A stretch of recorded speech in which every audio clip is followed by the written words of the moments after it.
എൻ്റെ എക്സ്പീരിയൻസ് എന്ന് പറഞ്ഞു കഴിഞ്ഞാൽ എനിക്ക് വളരെ മറക്കാൻ പറ്റാത്ത ഒരു എക്സ്പീരിയൻസ് എന്ന് പറഞ്ഞു കഴിഞ്ഞാൽ ഇവിടുത്തെ ഒരു ഫേമസ് ആയിട്ടുള്ളൊരു ഓർത്തോ ഡോക്ടർ സാറിനുണ്ടായ ഒരു ഇഞ്ചുറി എനിക്ക് ക്യൂർ ചെയ്ത് കൊടുക്കാൻ പറ്റി.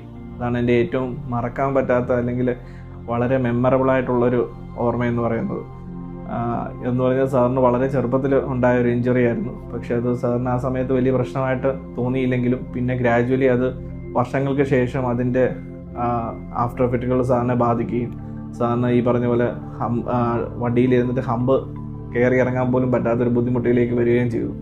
ആ സമയത്താണ് ഞങ്ങൾ സാറിനെ പരിചയപ്പെടുകയും വളരെ സാറിൻ്റെ പ്രശ്നങ്ങൾ വളരെ ഡീറ്റെയിൽ ആയിട്ട് ചോദിക്കുകയും മനസ്സിലാക്കുകയും അതിലേക്ക് ആധികാരികമായിട്ട് നമ്മൾ ചെയ്യുകയും ചെയ്തു. അപ്പോൾ സാർ അത് വിശ്വസിച്ച് എന്നെ ഏൽപ്പിക്കുകയും നമ്മൾ ആ വർക്ക് വളരെ മൈന്യൂട്ടായിട്ടുള്ള കാര്യങ്ങൾ ശ്രദ്ധിച്ച് പതുക്കെ ഗ്രാജുവലി എല്ലാ കാര്യങ്ങളും ചെയ്ത് സാറിനെ അവസാനം ഹെവി ആയിട്ട് ലിഫ്റ്റ് ചെയ്യിപ്പിക്കാൻ ഉള്ള ലെവലിലേക്ക് വരെ എത്തിക്കുകയും അവസാനം സാറിന് ബുള്ളറ്റിൽ ഒരു ഹിമാലയൻ ട്രിപ്പിലേക്ക് വിടാനും സാധിക്കുകയും ചെയ്തു.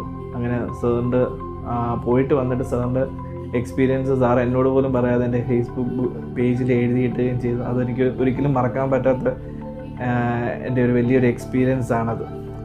അങ്ങനെ ഓഫ്ലൈനിലും ഓൺലൈനിലും നിരവധി ആൾക്കാരുടെ സ്പൈനൽ ഇഞ്ചുറീസ് ആയാലും നീ ഇഞ്ചുറീസ് ആയാലും ഒക്കെ ക്യൂർ ചെയ്യാൻ പറ്റിയതിൽ ഞാനിപ്പം ഒരുപാട് സന്തുഷ്ടനാണ്. അപ്പം അങ്ങനെ അവരുടെ ഒന്നും ഐഡൻറ്റിറ്റി ഇപ്പം ഒരുപാട് പേർക്കും ഈ പറഞ്ഞ പോലെ അവരുടെ ഐഡൻറ്റിറ്റി സ്വകാര്യതയാണല്ലോ.